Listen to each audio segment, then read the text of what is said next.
السلام علیکم عزیز طلباء، آج ہم نظم مال گودام روڈ کے مشقی سوالات کو حل کریں گے۔ آئیے سٹارٹ لیتے ہیں۔ کوشچن نمبر 1 ہمارے پاس من درجہ ذیل سوالات کے جواب تحریر کیجیے۔ الف، شاعر کس سڑک کو بے مثال کہہ رہا ہے؟ اس کا آنسر ہے شاعر مال گودام روڈ کو بے مثال سڑک کہتا ہے کیونکہ اس جیسی سڑک کوئی اور نہیں ہے۔ ب، مذکورہ سڑک پر گھوڑوں پر کیا بیتی؟ اس کا آنسر ہے مذکورہ سڑک پر کئی گھوڑوں کا انتقال ہو چکا ہے۔ ج، سڑک پر چلنے والی کن سواریوں کا حلیہ بگڑتا ہے؟ اس کا آنسر ہے سڑک پر ٹانگوں، ریڑھوں، موٹروں اور سائیکلوں کا حلیہ بگڑ جاتا ہے۔ د، سڑک پر جسے جانا پڑے اس کا انجام کیا ہوتا ہے؟ اس کا آنسر ہے سڑک پر جس کو جانے کا اتفاق ہوتا ہے اس کے لوٹ آنے کا سوال ہی پیدا نہیں ہوتا۔ ہ، شاعر نے نظم کے آخری شعر میں کسے توجہ دلائی ہے؟ اس کا آنسر ہے شاعر نے نظم کے آخری شعر میں سڑک کی بدحالی کی طرف حکومت کی توجہ دلائی ہے۔ کوشچن نمبر 2 ہمارے پاس نظم میں مثال، انتقال، حال، شغال اور وصال ہم آواز الفاظ استعمال ہوئے ہیں۔ ایسے الفاظ کیا کہلاتے ہیں؟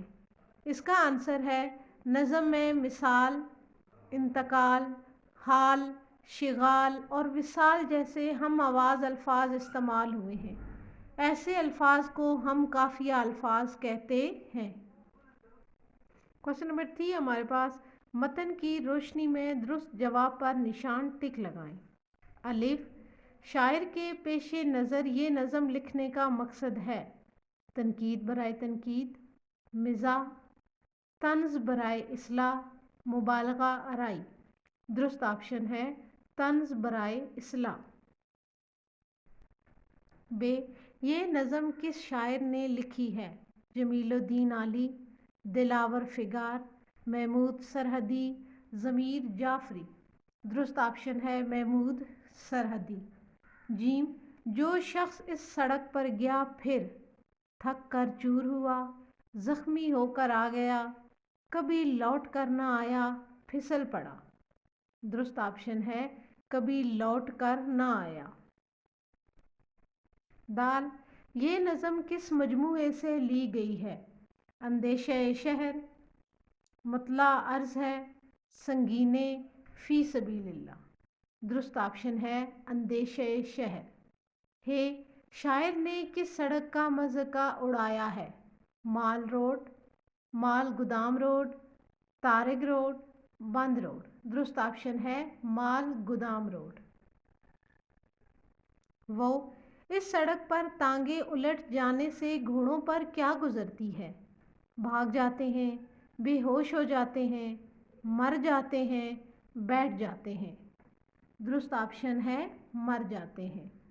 ز، سڑک پر شغال کے چیخنے سے واضح ہوتی ہے: ویرانی، آمد و رفت، رونق ہی رونق، اداسی۔ درست آپشن ہے ویرانی۔ کوشچن نمبر 4 ہمارے پاس نظم کو ذہن میں تازہ کریں اور درجہ ذیل مصرعوں کو مکمل کریں۔ الف، جس قدر ویران ہے یہ ہے اس قدر وہ ڈیش، خستہ حال، خستہ حال۔ ب، دفن ہو سکتا ہے جن میں ڈیش بعد از وصال، آدمی۔ ڈیش جاتے ہیں ریڑے، لڑکھڑا جاتی ہے جیپ۔ درست آپشن ہے ڈگمگا۔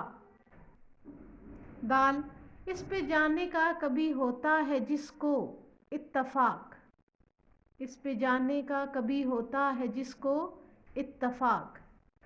ہ، سوچتا رہتا ہوں کب میرے ڈیش کی طرح، وظیفے، وظیفے کی طرح۔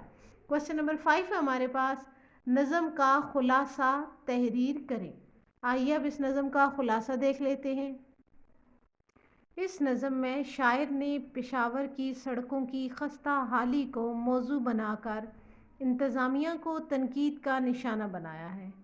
شاعر کہتا ہے یوں تو میرے شہر میں بہت سی لازوال سڑکیں ہیں، مگر ایک سڑک ایسی ہے جس کی مثال ملنا ناممکن ہے۔